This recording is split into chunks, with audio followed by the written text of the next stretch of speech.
Welcome, ladies and gentlemen. Now, one man, Francis Kimemia, is not very happy with President Uhuru Kenyatta. He's not very happy with the president simply because the president allowed Cecil Kariuki, who was in the cabinet, to leave her role there and go to seek the Nyandarwa governor's seat. If you remember, amongst the cabinet secretaries from central Kenya, the only cabinet secretary that resigned to go and seek an elective seat back is Cecil Kariuki. And after that, she was at the Jubilee headquarters. And from there, there were all indications that the president was preferring her to flag the Jubilee Nyandarwa's seat. So what exactly is happening? What we've understood is that there is a negotiation that is going on between Francis Kimemia and William Samoei Ruto, and there is a likelihood that he might cross over and seek that seat through UDA. And those talks are going over. Now, I want you to listen to this clip because this is a point where he was addressing some group in Nyandarwa, and indirectly he was trying to attack the president in what, according to him, the president did not achieve for the residents of the area that he is actually representing. So I want us to listen to Francis Kimemia. Then when we come back, we shall delve deep into Nyandarwa politics and what exactly is motivating this move. Ukona thibitari hatweri tone Uhuru iyo milioni igana imwe ndagwa itukere mo 5 ni amwire bejesha doitu ona nduru kanda mushambia nindari maundu mugithio nyimo president Uhuru tuika campaign oiga president madawa dam keja dam one mwetuti nayo na kuna kwa waketo dam cia billion na. If you listen to that clip, Francis Kimemia is simply complaining to President Uhuru Kenyatta in what he believes that the president has sidelined the area. So he speaks about the politics of Kiambu, Nyeri, and according to him, is that the areas of Nyandarwa has been sidelined. Now, this is what's happening in the politics of Nyandarwa. So, Wanjiku Muhia, who was who vied for MCA seat, she vied for the, not MCA, she vied for the women rep seat in 2017. She lost that seat to Faith Gitau, and after losing the seat, she was appointed to the Eala parliament. Then after that, she's back seeking the Kipiripiri parliamentary seat in the UDA with the UDA ticket. Now she's facing off with the majority leader Amos Kimunya.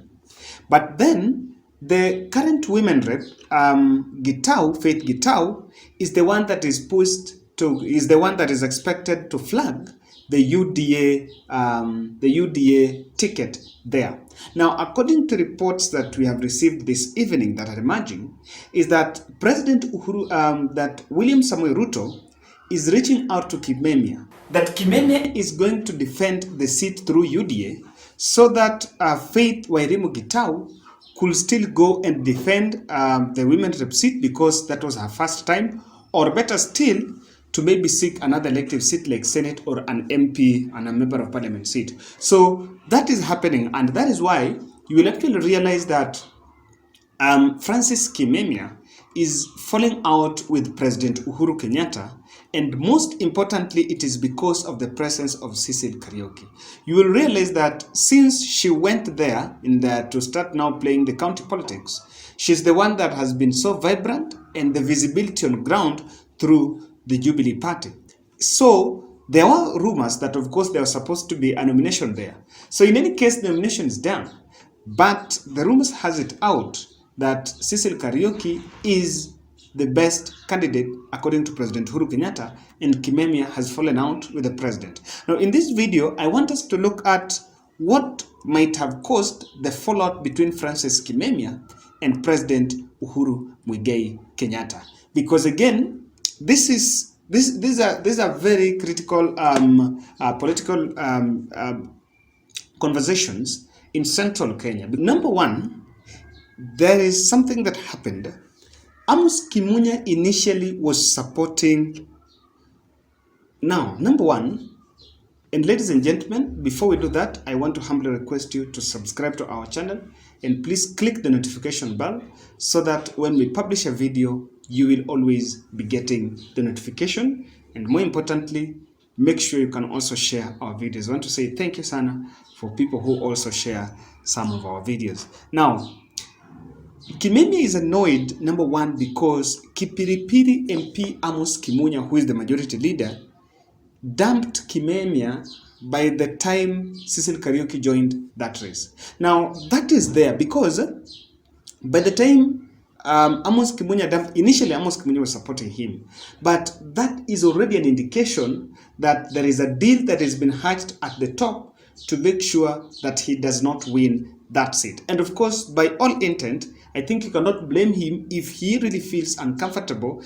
by the fact that Kipiripiri MP is also facing that. And remember, now what he can do, what Kimemia can do is to make sure that he supports Wanjiku Muhia, who is planning, who is eyeing that seat to unseat Amos Kimunya, even though Amos Kimunya is not a pushover. But again, that is the reason, number one, why that one is happening. There is what is called the Grand Jubilee betrayal.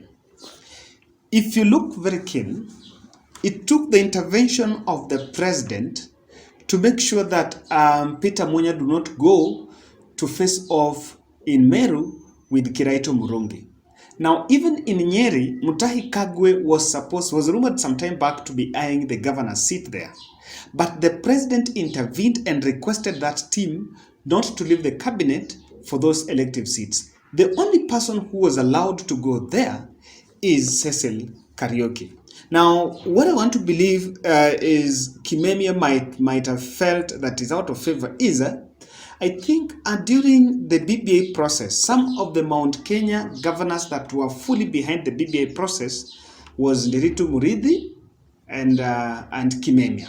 I remember even Anne Waiguru. So maybe by then they were feeling that if BBA was going to see the light of the day, it was going to hold that momentum, and with that, they would have high stakes in the Azimio la Umoja. But then I think Kimemia realized that Azimio la Umoja did not give them the front seats. So without those front seats, they have no option, and then the Jubilee betrayal is real. Because if Jubilee fielded a candidate, remember now going for the nominations, he's an incumbent. He's even likely to lose in those nominations because this is someone from the national government. I think the other thing is lack of the track record. And this is what is happening with the incumbent governors. The incumbent governors, some of them have not performed really well, and majority of them have not performed well.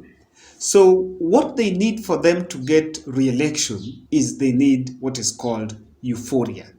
Because you cannot tell people what you have done on ground, then you need to find a party, or you need to find a party euphoria that is above the development record, or is above your personal accountability. Because when you have UDA, he might not even run with the narrative that I have done something. No, he will be vote for me and vote for Deputy President William Ruto. And I have realized that this is one of the lines that politicians really misuse to confuse the whole audience, to confuse voters, and people don't even get. So if you just revisit that clip, he was saying the way the president have built a don't know dam where and where. So why, the question is, that is what the president has done in other areas but has not done there. What has he done? And I think sometimes voters don't just have the right to ask these questions. But if they could ask these questions, it will be better. He's saying what the president has not done for the region. But what has he done? That shows that, of course, he lacks the track record and wants to use the euphoria of the UDA. That is what all the Central Kenya aspirants are actually eyeing. Kimemia is also going to Ruto because of the way it is very vibrant on ground and it has the machinery. If you look at what is happening, I'm not saying that an incumbent governor cannot campaign without the support of the national team, of the mainstream team, or of the party. But if you look at the way Cecil Kariuki is doing her campaigns on ground, you really need to get worried. And you can even now start asking questions. Is she getting support from somewhere? And of course, Kimemia is someone who has been in government in even up to the time he was leaving government now to go for the county politics. He understands how government operates. And because he feels like UDA can have that machinery, it will be a very good way to make sure that they get their way. Where would he go there? I don't think it is very difficult for him because for UDA, these parties also need money. If you remember, Anne Waiguru was the list that no one will even think that will go there. And one Anne Waiguru crossed over. Now, for an incumbent governor, there is something you need to agree with me, that an incumbent governor must defend that seat. Instead of going to nominations, and we were already an informed opinion that there is a likelihood that Jubilee is favoring Karaoke, and maybe going to that nomination and losing that nomination, because what Jubilee can actually technically do is to just do, we are not setting you from the party, but we are subjecting you to nominations, and having done the research and known that is going to lose at the nominations, then from there, going to vie as an independent while you have an incumbent, it's not going to be easy, because he will be an independent, then the Jubilee and the UDA candidate. So it will not be an easy run for him. So what would be the best option is to leave early, and maybe go down to UDA. And I want to believe, because I haven't seen him even at the Jubilee headquarters, even trying to push for the ticket there.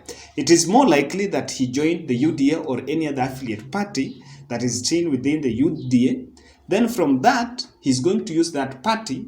Now under UDA, he's going to seek that re-election. Ladies and gentlemen, I think it's just a matter of time. We wait for this to be unveiled, but the reports already come out there that Ruto is going to allow him to be a member of Kenya Kwanza and be the Kenya Kwanza candidate for Nyandarwa governor's seat.